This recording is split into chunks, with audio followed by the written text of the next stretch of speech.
नमस्कार, शाम के 7 बज चुके हैं। स्वागत है आपका खबर दमदार में। मैं हूं आपके साथ मेनका चौधरी और आज सीएम योगी आदित्यनाथ सुल्तानपुर पहुंचे, जहां पर सीएम ने कल होने वाले पीएम मोदी के पूर्वांचल एक्सप्रेसवे पर होने वाले कार्यक्रम को लेकर तैयारियों का जायजा लिया। इसके दौरान सीएम ने कहा कि पूर्वांचल एक्सप्रेसवे का कल पीएम मोदी उद्घाटन करेंगे और इस एक्सप्रेसवे के उद्घाटन के बाद पूर्वांचल के लोगों के लिए तरक्की की राहें खुल जाएंगी।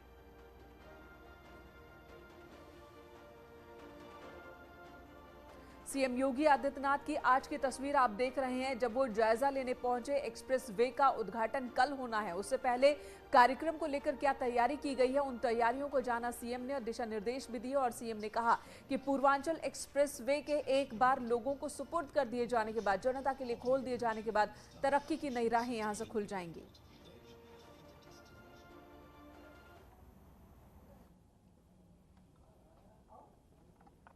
उत्तर प्रदेश के पूर्वी क्षेत्र की अर्थव्यवस्था की बैकबोन कहे जाने वाले पूर्वांचल एक्सप्रेसवे को राष्ट्र को समर्पित करेंगे।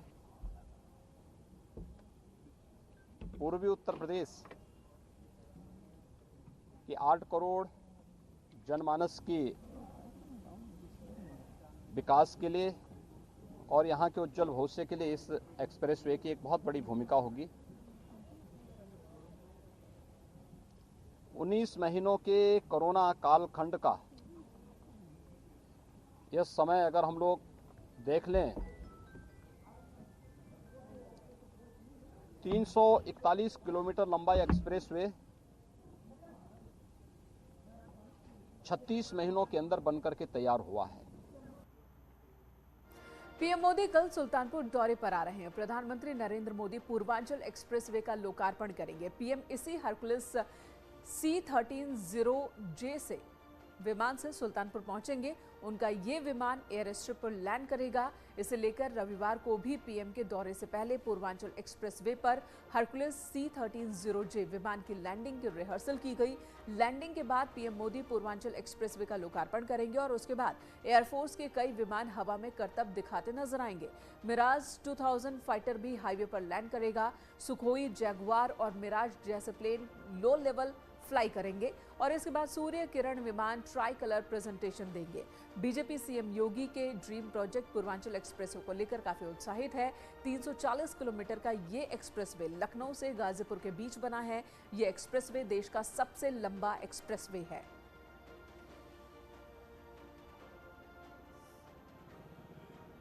तो पीएम मोदी कल सुल्तानपुर पहुंच रहे हैं। पूर्वांचल एक्सप्रेसवे का उद्घाटन करने वाले हैं, लोकार्पण होगा और फिर आम जनता के लिए ये एक्सप्रेसवे खुल जाएगा। और इसे लेकर एसीएस गृह अवनीश अवस्थी ने एक प्रेस कॉन्फ्रेंस की। अवनीश अवस्थी ने बताया कि प्रधानमंत्री नरेंद्र मोदी के पूर्वांचल एक्सप्रेसवे के लोकार्पण को लेकर सारी तैयारियां पूरी हो गई है।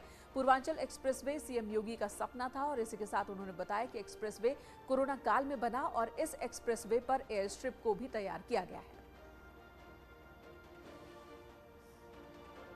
गाजीपुर से लखनऊ आने में लगभग 6 घंटे से ज्यादा लगता था। अब 3.5 घंटे में मात्र जो है आप गाजीपुर जा सकते हैं और वापस भी आ सकते हैं और ये एक बहुत बड़ी उपलब्धि हुई। जैसा कि मैंने बताया कि ये एक्सप्रेसवे हमारे जो लखनऊ सुल्तानपुर NH 731 है, इसके से चढ़ते हुए ये हैदरिया तक जिला गाजीपुर तक जाता है। 341 किलोमीटर का है ये, 341 किलोमीटर का है। 6 लेन एक्सपेंडेबल टू 8 लेन, यानी 6 लेन का एक्सप्रेसवे अभी बना है, लेकिन इसके स्ट्रक्चर्स जो है, ब्रिज जो है, जितने भी कल्वर्ट्स हैं, वो सब 8 लेन के बने हैं। कांग्रेस नेता सलमान खुर्शीद ने फेसबुक पर एक वीडियो शेयर कर आरोप लगाया कि कुछ हिंदूवादी संगठनों ने उनके नैनीताल वाले घर में तोड़फोड़ की है, आगजनी की है। उनका कहना है कि ये सब किताब के विरोध में किया गया। घर में तोड़फोड़ की गई, आगजनी की गई और इसे लेकर खुर्शीद ने कहा, मेरी किताब में जो बात मैंने लिखी है वो सच साबित हो रही है। मैंने जो पोस्ट किया है उसमें मैंने कहा था, मैं तो ये दरवाज़ा खुला रख रहा था, आइए हम बैठे हैं, बात करें, एक कप चाय पीजिए, हमसे बात करिए। तो वो उस दरवाजे पे ये दस्तक करके गए हैं, आग से दस्तक करके गए हैं। हम तो सिर्फ बात करना चाहते थे। तो मैं अब भी अभी भी मैं ये कह रहा हूँ, ये डर की बात नहीं है, किसी से डरने का प्रश्न नहीं है, लेकिन मेरा संदेश मेरी किताब का था कि आओ हम लोग मिल जाएं। तो अभी सलमान खुर्शीद की किताब पर बवाल थमा नहीं कि एक और बवाल की शुरुआत हो गई। कांग्रेस नेता मणिशंकर अय्यर ने पूर्व प्रधानमंत्री जवाहरलाल नेहरू की 132वीं जयंती पर दिल्ली में आयोजित कार्यक्रम में कई ऐसे बयान दिए जिस पर सियासी हंगामा हो गया। अय्यर ने कहा कि मुस्लिमों ने भारत पर 666 साल राज करने के दौरान भी अत्याचार नहीं किए। इसके साथ ही उन्होंने कहा कि भारत एकमात्र ऐसा देश है जहां पर मुगलों ने सैकड़ों साल शासन किया और उसके बाद भी उसे इस्लामिक देश नहीं बनाया। 1872 में अंग्रेजों ने पहला सेंसस करवाया और उससे पता लगा कि 666 साल राज करने के बाद मुसलमानों का तादाद भारत में तकरीबन 24% का था और हिंदुओं का 72% का था। और ये कहते हैं कि नहीं, मारपीट हुई, सब लड़कियों पर बलात्कार हुआ। वहीं अय्यर के बयान पर बीजेपी ने कांग्रेस से पूछा है कि मुगल शासन के दौरान मंदिर नहीं तोड़े गए तो आखिर मंदिर कब टूटे। वहीं कांग्रेस नेता उदित राज ने कहा कि मणिशंकर अय्यर सही बोल रहे हैं, मुगलों के समय कोई अत्याचार नहीं हुआ, सिर्फ हिंदुओं के ठेकेदार ये भ्रम फैलाते हैं। पूरा देश इस बात का गवाह है, 30,000 से अधिक मंदिर तोड़े गए यहाँ पर। तो मणिशंकर अय्यर या तो इतिहास जानते नहीं है या जानबूझ के गलत बयानी कर रहे हैं। नहीं करना चाहिए उनको। अभी एक वर्णन आया कि पिछले 500 साल में लगभग 10 करोड़ हिंदुओं का कत्लेआम हुआ है। मुगल शासन के दौरान यदि मंदिर नहीं तोड़े गए तो कब तोड़ा गया? यदि धर्म परिवर्तन तब नहीं हुआ तो कब हुआ? जिन शासकों ने सत्ता के लिए अपने पिता को बंदी बनाया, अपने भाई की हत्या की, उन शासकों को हम आदर्श माने। हिंदू धर्म के ठेकेदार केवल तथाकथित सवर्णीय बीजेपी में कौन बोलता? कुर्मी बोले, खटीक बोले, पासी बोले कि हमारा धर्म खतरे में है, यही बोलते हैं। ये ठेकेदार हो गए हैं सबके तरफ से। तो हिंदू धर्म को कमजोर करने का काम इन्होंने किया, इन्होंने भगाया। इन्होंने दलितों को, पिछड़ों को क्रिश्चियनिटी में भगा दिया और इस्लाम में भगा दिया।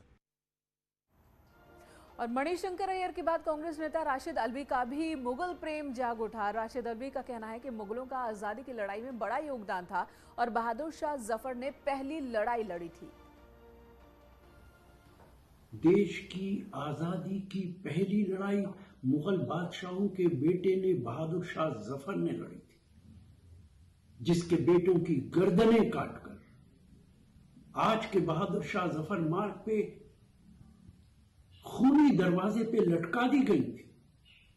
उनके धड़ कोतवाली पे लटका दिए गए थे। वो मुगल बादशाह का बेटा था।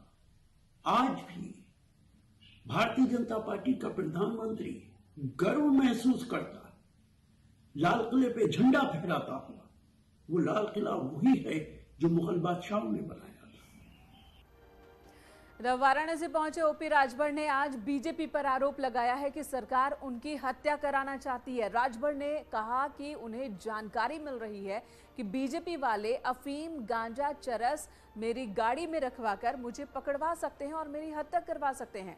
वहीं जिन्ना को लेकर एक बार फिर उन्होंने कहा कि देश की आजादी में जिन्ना का बड़ा योगदान है। वहीं देश के बंटवारे के लिए आरएसएस और विहिप को उन्होंने जिम्मेदार ठहराया।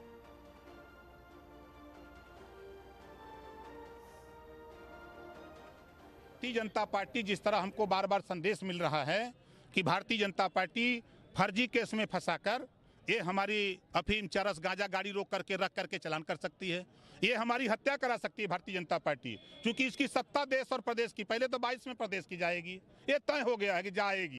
देश की आज़ादी में जिन्ना का बड़ा योगदान है। मानते नहीं मानते? आप बताइए। देश की आज़ादी में जिन्ना ने योगदान दिया कि नहीं दिया? बाल गंगाधर तिलक को जब फांसी की सजा हुई, उसके खिलाफ मुकदमा कौन लड़ा? जिन्ना ने लड़ा। अगर वो इस देश की आजादी में लड़ाई लड़े तो अगर वो हक की बात करते हैं तो क्या बुरा करते हैं? सद वाले बंटवारा करौले हुआ, उनका नाम मतलब है यार। आप पढ़े लिखे लोग हो, बताओ माफी कौन मांगा? यही गोलवरकर ने माफी, भारतीय जनता पार्टी जो उसकी विंग है आरएसएस के लोगों ने माफी मांगा है। एक भी आज भी देखिए, उस समय हिंदू मुसलमान आज क्या करत था?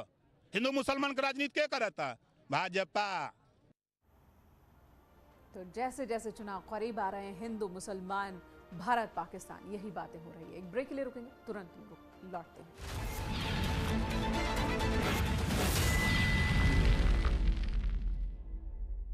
स्पर्धा का